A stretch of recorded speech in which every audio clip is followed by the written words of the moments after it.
the weirdest thing happened the other day. Anna walked into a computer shop and bought a graphics card.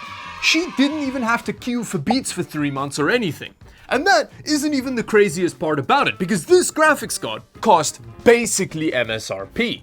I paid 449 Canadian rubles for this RX 6600, which translates into about $350. And that is only $20 more than the launch MSRP of this graphics card. And I'd go as far as to say that kind of counts as MSRP, considering that even before the Scalpocalypse, US MSRP was very rare in Canada. So what we're gonna do to celebrate this monumentous occasion is we're gonna unbox the graphics card and we're gonna, rub it on our face a little just to make sure it's real, and then we're gonna play some games on it.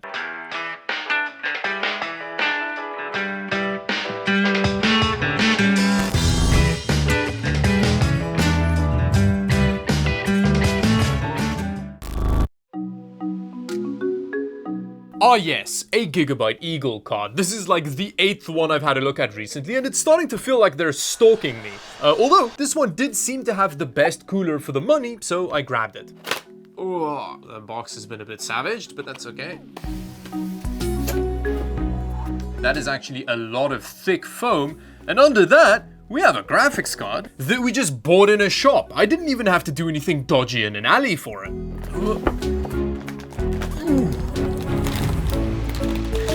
And now that we have it out of the box, the first thing we need to do is... Oh, it's real. It's definitely real. Wow, that is a long, skinny boy of a graphics card. You can see that it's actually only 2 slots. Now, considering that it's a Gigabyte Eagle card, it does use the same crappy-ish plastic build that the other Eagle cards use, although this one does have a much bigger cooler. And that, combined with the short PCB, is why we can have such a huge cooler pass-through on the back of the backplate, which has become so popular since the launch of the 3080. In terms of power, we just have a single 8-pin, which is nice. It means it's not going to draw 400 watts, which is good. And then on the back, we have 2 DisplayPorts and 2 HDMI. But now, as is tradition, it's time to potentially break the graphics card while trying to tear it down. So let's jump to after the testing and see how it goes.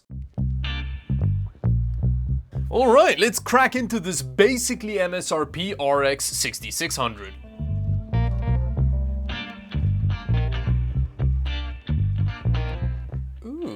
Oh, it all tore. Now onto the 3 fans. This is quite a basic cooler. We do have 3 heat pipes touching the GPU, and then we have thermal contact with the video memory and the VRM. So hopefully it gets the job done. And then when moving over to the back plate, you can see that that is some primo quality plastic we've got going on. But it does make sense. There's a big hole cut out in it. Having a look at the PCB, it just looks like a mid-range-ish graphics card PCB with its 8 gigs of GDDR6 and then the tiny little RDNA2 GPU. We also have 6 power phases on this PCB, which should be fine considering the low power draw of the RX 6600. But actually, let's get this very well-constructed, high-quality plastic backplate off and have a look at the back. Wait, what? Why are there thermal pads on the back of a plastic backplate? I feel like that... I don't feel like that's gonna be doing much, is it? Am I missing something here? Is this some kind of new thermally conductive plastic? And when we have a look at the back of the PCB, it seems like that codpiece plastic backplate makes contact with the back of the GPU and the back of the memory. It's interesting. And on that seemingly pointless note, let's get into the gaming.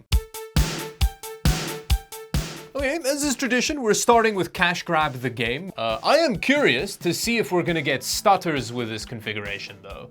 We are running at very high settings, at 1080p. Okay, so let's try, no, it's pretty stuttery. Battlefield 5 does tend to quite like AMD GPUs, and it shows because that is a very solid 1080p Battlefield 5 gaming experience with this 6600. We are running it at ultra settings, which you shouldn't do. High settings are much more reasonable. But yeah, would you look at that? That's running beautifully.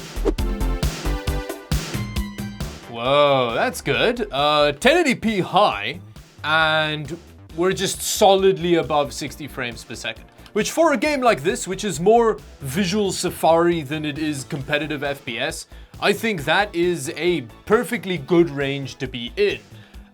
Yeah, this is good. It feels nice. It looks great. Actually, in terms of efficiency, this thing is really impressive because it's using about 30% less power than that RTX 3050 did, and we're getting more performance. So that's pretty cool.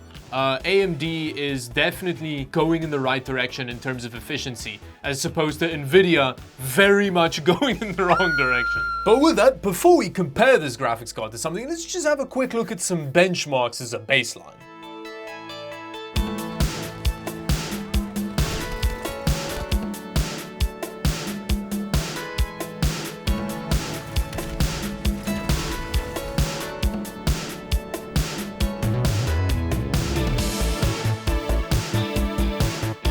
As you can see, the first basically MSRP graphics card I've been able to buy is a real 1080p little beastie. And in fact, Hardware Unboxed recently did a very good GPU market analysis video where they were showing that the RX 6600 is one of the best frame per dollar graphics cards you can buy at the moment. I'll have that video linked in the description below. It is some primo consumer advice. But with that, I thought it would be interesting to compare the RX 6600 to one of its older brothers, the RX 5700.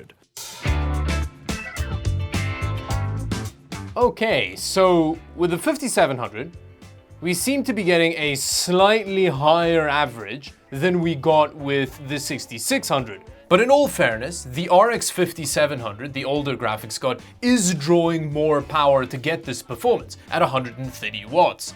Actually, on that note, with the RX 6600, you do have the option to increase the max power limit from 100 watts to 120 watts. So let's see if giving it that additional bit of juice will actually help it close the gap between it and the 5700.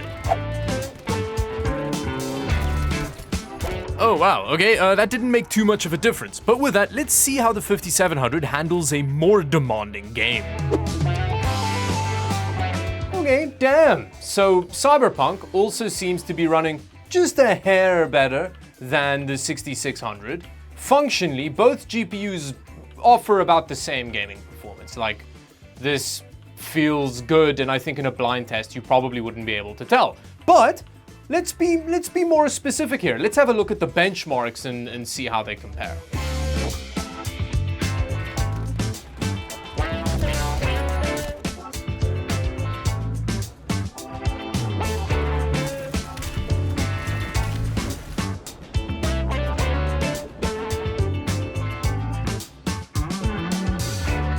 So according to my tests, it seems like the RX 6600 is just a hair slower than its older brother, the RX 5700. Luckily, because of progress, the RX 6600 was launched at a much lower starting MSRP.